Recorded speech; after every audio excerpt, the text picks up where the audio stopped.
कामयाब कलम news channel में आपका स्वागत है। बीकानेर में स्पोर्ट्स समिट में शामिल होने पहुंचे राजस्थान राज्य क्रीड़ा परिषद के अध्यक्ष डॉक्टर नीरज के पवन। मीडिया से बातचीत में फिट राजस्थान अभियान खेल इंफ्रास्ट्रक्चर पर रखी बात, खेल संघों में पारदर्शिता की भी कही बात, लापरवाही बरत रहे कोच और संस्थानों को दी चेतावनी। काउंसिल इस दिशा में काम कर रहा है कि हम पीपीपी मोड पर अगर कोई प्राइवेट पार्टीज जैसे कि यहाँ पर जो प्राइवेट स्कूल्स हैं, बड़े प्राइवेट स्कूल्स हैं, उनके पास अगर जगह है तो वो प्राइवेट एकेडमी हमारे साथ मिल करके ला सकते हैं। अगर वो हमारी ज़मीन पर, इसमें दोनों मॉडल हैं, ज़मीन उनकी डेवलप वो करेंगे, हमारे साथ मिल के काम करें, या अगर उनको ज़मीन की आवश्यकता है तो जहाँ सरकारी लैंड है वहाँ पर भी वो हमारे साथ मिल करके प्राइवेट एकेडमी भी ला सकते हैं। सर, स्पोर्ट्स ऑफिसर्स की बहुत ज़्यादा कमी है। ये बात सच है कि बिल्कुल पूरे राज्य में स्पोर्ट्स ऑफिसर एक भी नहीं है, मतलब सभी जिलों में खाली चल रहे हैं। तो हम कोशिश कर रहे हैं कि जो 140 के आसपास पदे हमारे वो भर जाएं ताकि परमानेंट स्पोर्ट्स ऑफिसर आ सके। सर, जो कोच लगा रखे हैं, जैसे स्टेडियम में भी कोच लगे हैं, ये सब ठेके पे लगे हुए हैं। सारे 19 के 19 दिक्कत ये आ रही है कि खेल संघों की बहुत मनमानी है, वो मना है जिसको लगा देते हैं, उसको लेकर क्या कर रहा है? आप सही कह रहे हैं कि राजस्थान में अभी 500 कोचेज लगे हुए हैं, जिसमें से बीकानेर में 19 कोचेज हैं जो पार्ट टाइम कोचेज हैं। इस बार बजट घोषणा में और हमें कोचेज मिलने की संभावना है। खेल संघों की मनमानी ना चले, उसके लिए हम कोशिश कर रहे हैं कि खेल संघों में पारदर्शिता रहे और काउंसिल का उनके ऊपर पूरा नियंत्रण रहे।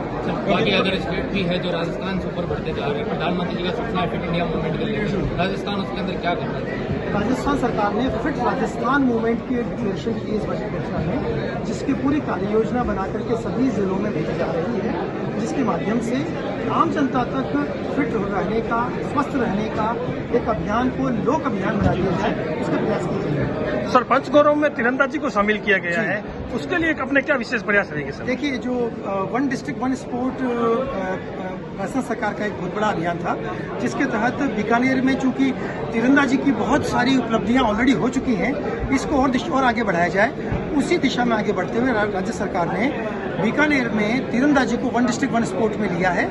उसके साथ एक एक्स्ट्रा कोच भी दिए जाएंगे, इक्विपमेंट्स का पैसा भी दिया है, और तीरंदाजी और आगे बढ़े उस पर विशेष ध्यान दिया जाएगा। और बीकानेर का मूल स्पोर्ट जो है वो साइकिलिंग है, उसकी दिशा में कोई काम नहीं हो रहा है। फुटबॉल बहुत अच्छा था, जो आज हम जो बात कर रहे हैं अर्जुन निवाडी की, वो भी फुटबॉल से ही है, लेकिन उस दिशा में कोई काम नहीं हो रहा सरकार के। ये हमारे संज्ञान में ये बात आई थी, तो अब हम ये कोशिश करेंगे कि फुटबॉल का बहुत अच्छा सा ग्राउंड, अच्छे कोचेज यहाँ बीकानेर में उपलब्ध हों, ताकि फुटबॉल की गतिविधि को भी यहाँ और बढ़ावा दे दिया जा सके। सर, डाइट को लेकर थोड़ा सा वो आता है कि ना, बहुत कमी रूप से देखा जा रहा है, डाइट के ऊपर जो राजस्थान सरकार खेल विभाग क्या कर रहा है?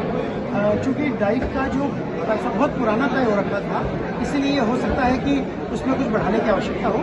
तो मैं पिछली बार आया था तब बच्चों ने ये बात कही थी हमको, और बेसिकली वो तो स्कूल एजुकेशन डिपार्टमेंट का काम था, लेकिन फिर भी जो वर्तमान आवश्यकताओं को देखते हुए अगर उसे बढ़ाने की आवश्यकता होगी तो सरकार को उस दिशा में निवेदन करेगी। सर, ऐसे कोच जो काउंसिल की तरफ से लगे हुए हैं और वो बिल्कुल ही काम नहीं करते हैं, या जो जैसे मान लीजिए कोई कोच है कबड्डी का है और उसे फुटबॉल का बनाकर यहाँ स्टेडियम में बैठा दिया, उन लोगों पर क्या कार्रवाई करेंगे? जैसे आपको पता चला 19 कोचेज हैं यहाँ पर, और मुझे शिकायत कई जगह से मिल रही है कि कोच तो है पर वो आते नहीं हैं, काम नहीं करते हैं, या फिर आते हैं तो बैठ बाट के चले जाते हैं, असली कोचिंग नहीं कर रहे हैं। अगर ये शिकायतें सत्य पाई जाती हैं तो मैं आपके माध्यम से उन सबसे कहना चाहूँगा कि उनको तुरंत प्रभाव से निकाल दिया जाएगा। उनको जिस भूमिका के लिए लिया गया है उस भूमिका में वो काम करें, अच्छे से काम करें, बच्चों को कोचिंग कराएं, उस खेल को जिले, राज्य, राष्ट्र स्तर पर अवार्ड दिलवाएं, मेडल दिलवाएं। अगर नहीं हो पाता है तो उनके खिलाफ बिल्कुल कार्रवाई, उनका जो कॉन्ट्रैक्ट रद्द कर दिया जाएगा। तो जैसे एसोसिएशन जैसे कि फर्जी सर्टिफिकेट जारी कर देते हैं उनका खेल कोटे में सिलेक्शन होने के लिए, उस पर कुछ का विजिलेंस ऊपर रखा है? बिल्कुल, अब की बार हमने सभी खेल संघों को बुला करके खेल संघों में पारदर्शिता रहे, डिस्ट्रिक्ट लेवल की उनकी चैंपियनशिप हो, स्टेट लेवल की चैंपियनशिप हो और राष्ट्रीय स्तर की चैंपियनशिप हो, जो वो जिनको भेजेंगे उनके नाम पहले से आए, ट्रायल्स पारदर्शी तरीके से इन कैमरा ट्रायल्स हों ताकि उसकी वीडियोग्राफी रहे। जो बच्चा गया ही नहीं उसके सर्टिफिकेट अगर जारी कर दिया किसी खेल संघ ने तो ये पूर्ण रूप से फर्जीवाड़ा है, इसमें बिल्कुल कानूनी कार्रवाई की जाएगी। इसमें महाराजा गंगा सिंह का यूनिवर्सिटी में बहुत बड़ा रोल है कि घर बैठे आदमी को एक नेशनल खिलवा देते हैं। अगर मैं आपको वही दोहरा रहा हूँ, अगर ऐसा प्रकरण आपने देखा होगा, पीटीआई भर्ती में 200-250 लोगों को बर्खास्त किया गया है, तो इसमें सरकार बहुत कड़ी कार्रवाई कर रही है। अगर किसी ने वो गेम खेला ही नहीं और उसका सर्टिफिकेट नेशनल का दे दिया, फिर वो नौकरी के लिए आ गया यहाँ पर, और ये अगर सही पाया जाता है तो न केवल यूनिवर्सिटी बल्कि जिसने उसका सहयोग किया और वो जो लाभार्थी है वो खुद, क्योंकि वो भी सह अपराधी हो गया, उसके खिलाफ भी कार्रवाई की जाएगी। ठीक सर, थैंक यू। इसी तरह की और खबरें देखने के लिए सब्सक्राइब करें कामयाब कलम न्यूज़ चैनल।